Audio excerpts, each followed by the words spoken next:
الگوهای زیاد ذهنی الان هر لحظه میتونه حالتو بدترم بکنه و تعریفایی که میکردیم یادت نره اصلا. الان اصلا کار به موضوع ندارم. اصلا چیزی که الان میتونه خیلی خیلی خیلی حالتو خوب بکنه اینه که به چیزایی که الان هست و داری حداقل توجه کن. توجه کردن به چیزی که الان داری تعریف سپاسگزاری بود دیگه، درسته؟ هر چقدر که الان میتونی به چیزی که داری توجه کن. اگر هم نوشتنه برات سخته، با توجه به همه توضیحاتی دادیم توی کانال یوتیوبمون دارم شروع میکنم این فضا رو ایجاد میکنم، این فایل‌ها رو که دارم میذارم تو خودت شروع کن گوش کردن. ناخودآگاه این ارتباط بس میشه، ناخودآگاه حال و احساست عوض میشه. این تکرار بسیار زیاد این فایل‌ها حال و احساست هم از این حالت در میاره.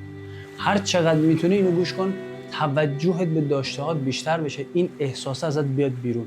هر چی تو این نوسان الان بیشتر بری غرق‌تر میشه. بازم کلید رو شکرگزاری است. اصلا غمش نباشه.